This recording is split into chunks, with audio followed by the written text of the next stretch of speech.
السلام علیکم ورحمۃ اللہ۔ آج کی ویڈیو ایک بہادر عورت کی جس نے دنیا میں ایک مثال قائم کیا۔ کیا آپ نے کبھی سنا ہے کہ ایک عورت جس کی حیثیت ایک معمولی باندی سے زیادہ نہ تھی، اس نے تاریخ میں ایسی مثال قائم کی کہ خود فرعون جیسے ظالم بادشاہ کو حیران کر دیا۔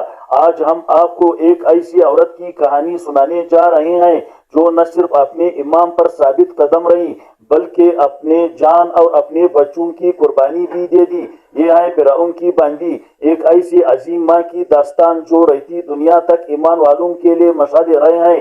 ایک خاتون فرعون کے گھر میں باندی تھی اور اس کا کام فرعون کی بیٹی کے بال سنوارنا تھا۔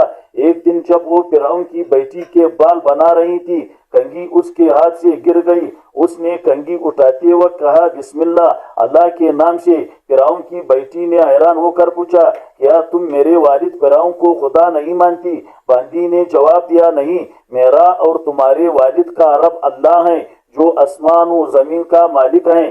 جب فرعون کو اس بات کا پتہ چلا تو وہ آگ بگولا ہو گیا اور اس سے دربار میں بلایا۔ فرعون نے غصے میں کہا، کیا تم میرے سوا کسی کو رب مانتی ہیں؟ مشتبنت فرعون نے نہایت جرأت اور ایمان کے ساتھ جواب دیا، ہاں، میرا اور تمہارا رب اللہ ہے۔ فرعون نے اس سے دھمکایا کہ اگر اس نے اپنا عقیدہ نہ بدلا تو اس سے اور اس کے بچوں کو جلتے ہوئے تیل میں ڈال دیا جائے گا۔ لیکن اس عظیم ماں نے اپنا ایمان نہ چھوڑا۔ سب سے پہلے اس کے ایک بچے کو آگ میں پھینکا گیا اور وہ اللہ کی راہ میں قربان ہو گیا۔ اس کے بعد دوسرا بچہ بھی اسی طرح شہید کر دیا گیا۔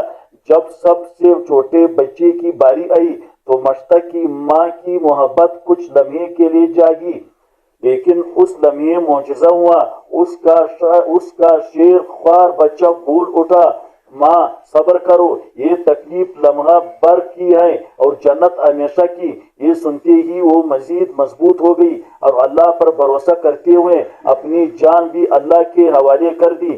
نبی کریم صلی اللہ علیہ وسلم نے واقعہ بیان کرتے ہوئے فرمایا کہ جب میں معراج کی رات 7ویں آسمان پر گیا تو میں نے جنت کی خوشبو محسوس کی۔ جبرائیل علیہ السلام نے بتایا، یہ خوشبو مشتبنت فرعون اور اس کے بچوں کی قربانی کی وجہ سے ہیں۔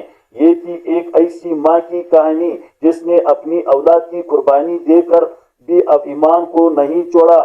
آج ہم کس قدر معمولی آزمائشوں پر اللہ سے دور ہو جاتے ہیں، جبکہ ایک باندی نے جنت کو خریدنے کے لیے اپنی سب کچھ قربان کر دیا۔ ہمیں چاہے کہ ہم بھی اپنے ایمان کو مضبوط کریں اور اللہ کے دین پر ثابت قدم رہے۔ اگر آپ کو یہ ویڈیو اچھی لگی ہو تو ہمارے چینل کو سبسکرائب کریں، ویڈیو کو لائک کریں اور زیادہ سے زیادہ شیئر کریں تاکہ ایمان افروز کہانی ہر مسلمان تک پہنچے۔